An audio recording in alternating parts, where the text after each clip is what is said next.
Томирис фильмін түсірген кезде жасалған декорация екен. Біздің жан дүниеміз түршігіп бір қорқыныш билейді. Қандай жыр! Ал қазіргі жылауық ақынның өлеңдерін оқысаң, қоса жылайсың. Шаршама жігіт, шаршама! Шаршама тек шаршама! Кластастар қайда? Кластастар қайда? Соған тойға қарасаң, жырттың, не түсер қыр күлкіден жыртың. Қазақтың қамын қазақ қана ойлайды. Бүгін оянбасақ, енді кеш болады.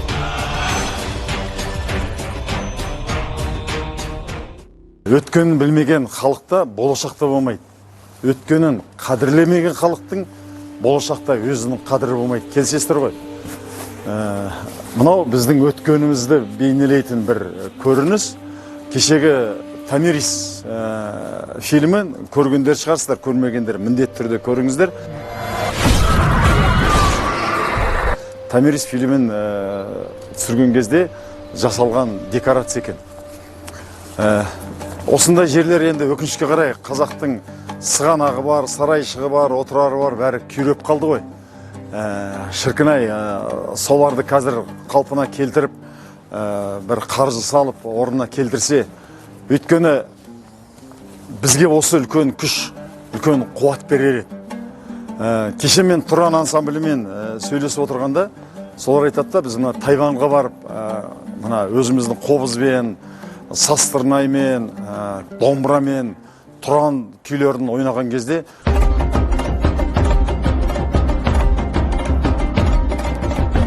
Қытайлар айтады дейді, қайтадан ойлаңдаршы деп, ойнағанын айтады дейді, неге екенін сендер музыка ойнаған кезде біздің жан дүниеміз түршігіп, бізде бір қорқыныш билейді деп.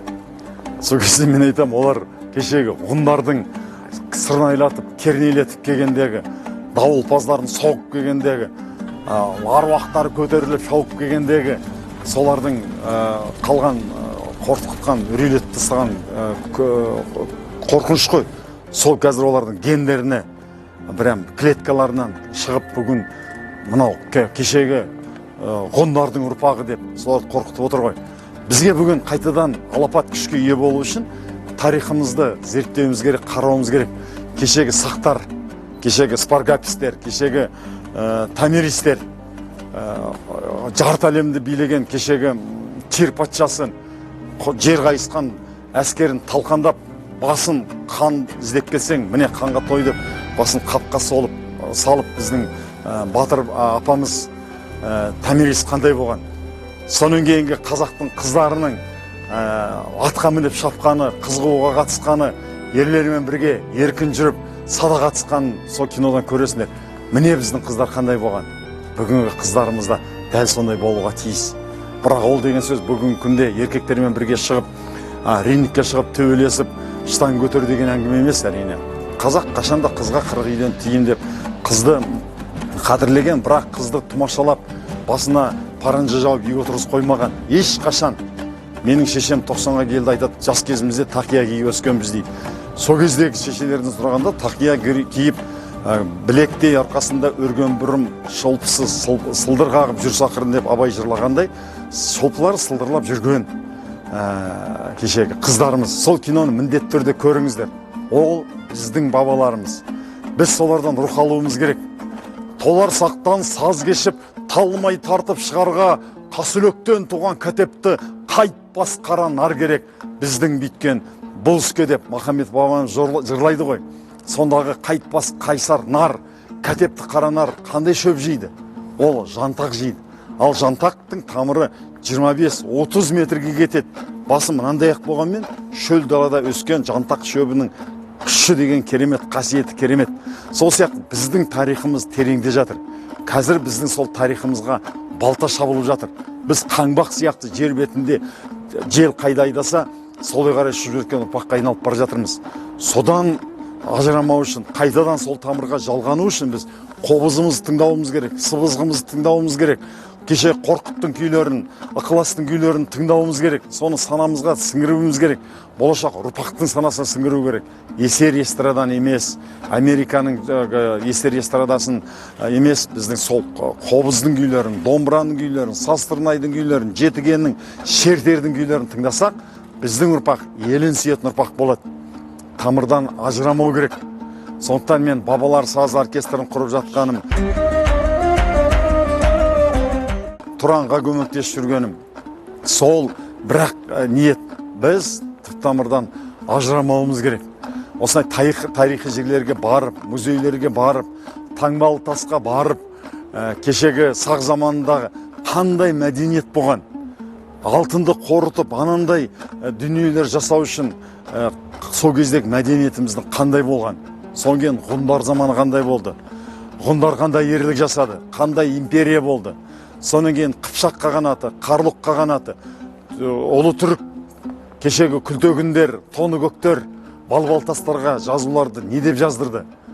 Түн ұйықтамадым, күн жорттым, ұрпағыма осындай мына ұлан даланы қалдырдым деп тоны көктердің еңбектерін оқыған кезде, сол кезде біздің ДНК-мыз мына Қытайдың бойына қандай үрей үйлесе, біздің бойымызға дәл сондай алапатшы ойнады. Сол кезде біз Екатерина айтқан екен, қазақ өзінің кім екенін таныса, әлемді жаулап алатын еді деп. Алашардақтылар кеше ұлы Ресей империясымен тайталасқан кезде соны қазақтың рухын оятпақшы болды. Біздің рухымыз, бабалардың рухы керемет шындығында да.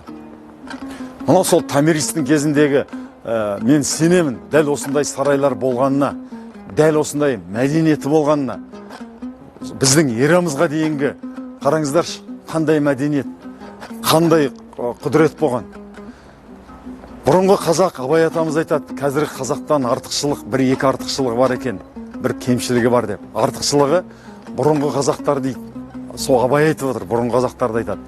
Ұрыс керіс, қоныс, көш болған кезде дейді, орталарынан бір көшбасшы сайлап алады екен дейді. Бір өзінің сөзін тыңдайтын, бәрі бас иетін бір адам таңдап алады екен де, сол кісінің айтқанымен жүреді екен дейді. Ол кісі қандай шешім қабылдаса да, әділетті ме, әділетсіз ба, кімдікін қабылдайды, сол тыңдай алады екен. Болды. Бір кісіні екі тізгін, бір шылбырды бердік, сені тыңдаймыз деп. Қазір қазақтың даласында өкінішке қарай ауылдарында, қалаларында, әулеттерде сондай сөздің тізгінін ұстайтын, биліктің тізгінін ұстайтын адамдар кетіп бара жатыр. Абайдың заманында да сол кетсе, бізде тіпті құрыды. Бірақ саналы ұрпақ соған қайтып келе аламыз. Екіншісі айтады, бір кездері деп айтты дейді, қарным ашып жолдан келе жатқан кезде, көліксіз келе жатқан кезде, атым арып келе жатқан кезде, осының әкесі маған бір ат мінгізіп еді деп, соны өлгенше ұмытпайды дейді. Ал қазіргі қазақтарға бүгін бергенің ертең ұмытылып қалады, ертең ештеңеге жарамай қалады деп өкінеді.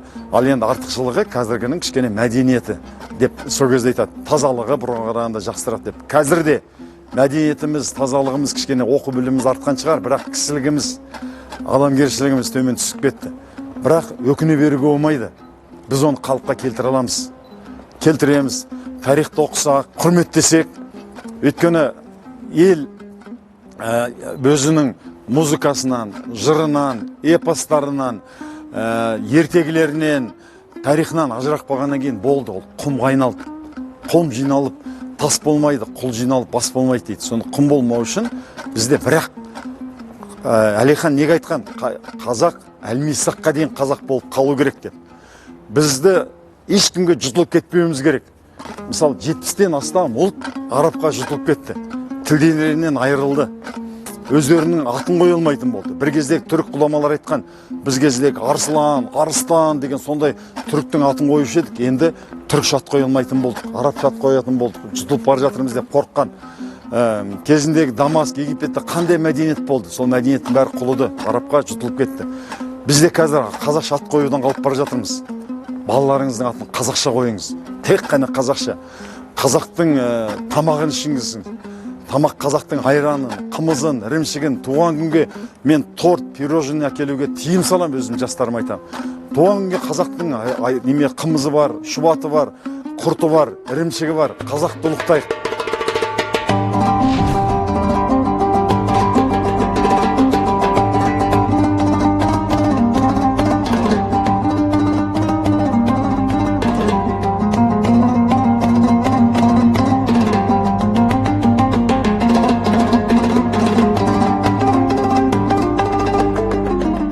Біздің ұлттық киімді киген кезде ол керемет жарасып кетеді. Қазақтың өлеңі сол кездегі. Мысалы, Абайдың ұстазы болған Дулат Бабатайұлы айтады: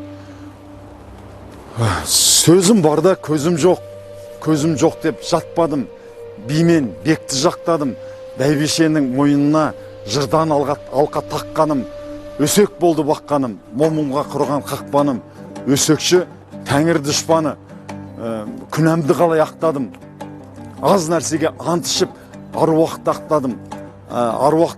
аттадым, қылмыстыны қызықтап маңдайынан сипадым, қабағынан қақпадым.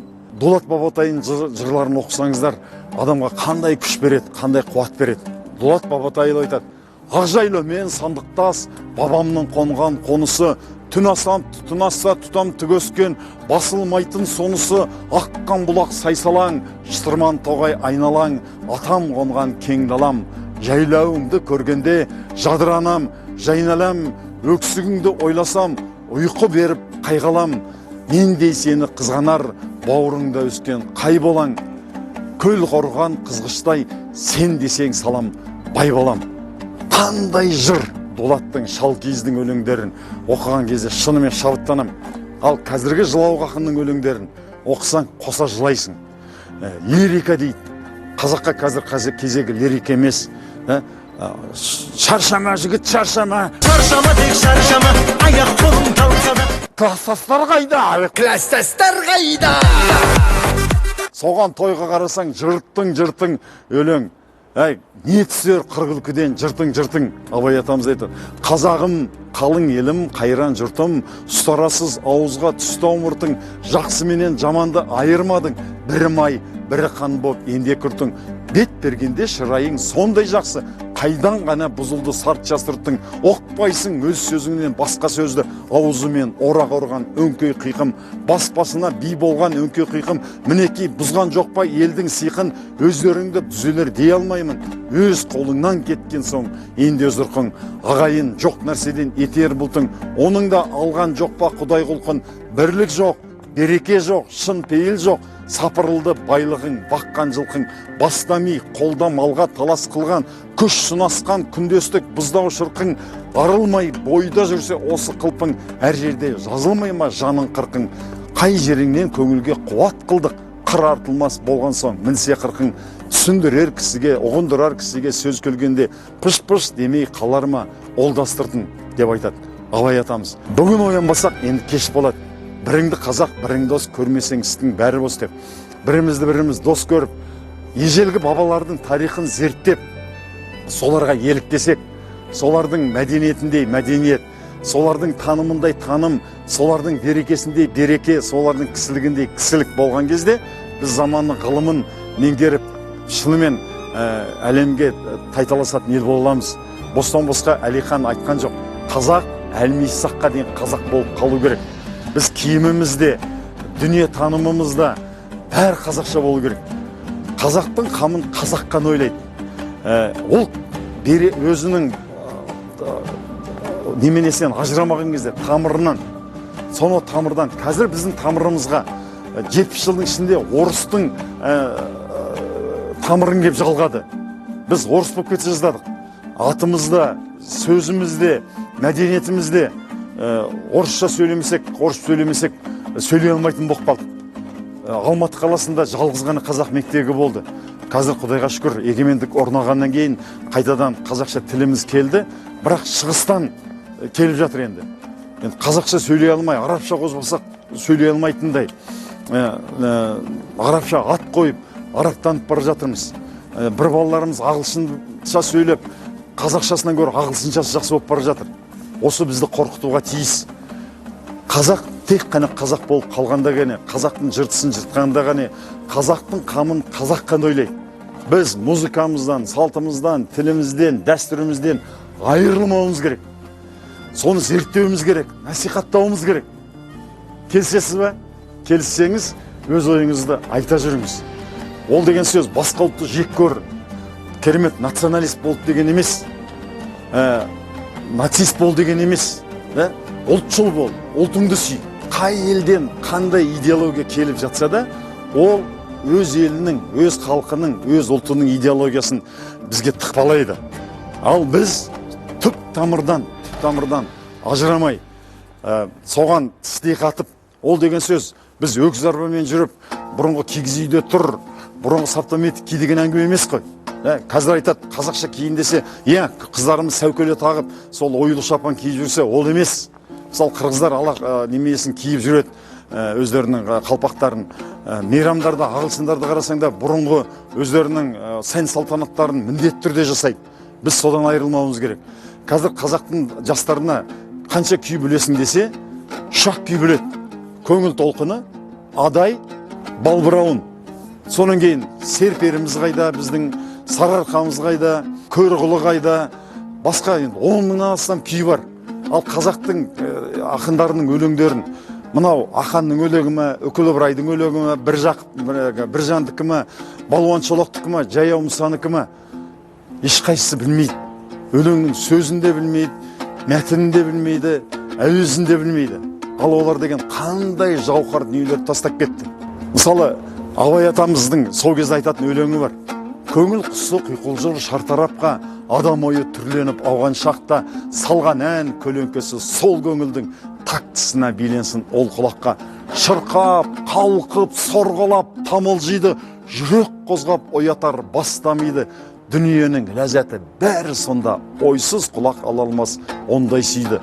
Ұйықтап жатқан көңілді ән оятар, үннің тәтті оралған мән оятар, кейі зауық, кейі мұң дертін қозғап, жас балаша көңілді жақсы уатар. Адам аз, оны біліп ән саларлық, тыңдаушыдас ол әннен бәқіраларлық, мұңмен шыққан, оралған тәтті күйге жылы жүрек, қайда бар қозғаларлық. Көбінесе ән басшы, келедашшы, кел тыңда деп өзгеге болар басшы, керім толғап тауысар қаңғыр күңгір, сол жеріне миыңмен араласшы. Жаманға жар деген ақ ән көрінер, жақсы ән білсе айтуға кім ерінер, жарам дәнді тыңдасаң жаның еріп, жабырқаған көңілің көтерілер. Ал өлеңмен білдірдім әннің жайын, білімдіден аяман сөздің майын, ездің басы қаңғырсын, ердің көңілі жаңғырсын деп ойладым айтқан сайын. Көкірегі сезімді ойладамға, бұл сөзімнің суреті тұрар дайын дейді. Әннің қандай болмағы, айтушының қандай болмағы, тыңдаушының қандай болмағы жайлы Абай стандартын жасап кетті ғой. Қазіргі әндеріміз сол стандартқа келе ме? Көп жағдайда келе бермейді. Сондықтан қазақ ақын халық, жомарт халық, ержүрек халық болған, батыр халық болған. Қазіргі жастарымызды сол бабалардың ізімен тәрбиелейтін болсақ, біз ешқашан ұтылмаймыз. Сол кезде ғана болашағымыз жарқын болады. Келісесіз бе? Әрине келісесіз. Жүрегіңіз қазақ болса, қаныңыз қазақ болса, жаныңыз қазақ болса келісесіз. Сондықтан қазақтықтан айырылмау керек. Түп тамырымыздан айырылмауымыз керек. Сол үшін мен де, сіз де қызмет етіңіз. Жақсы ма? Келістік па? Болашағымыз жарқын болсын.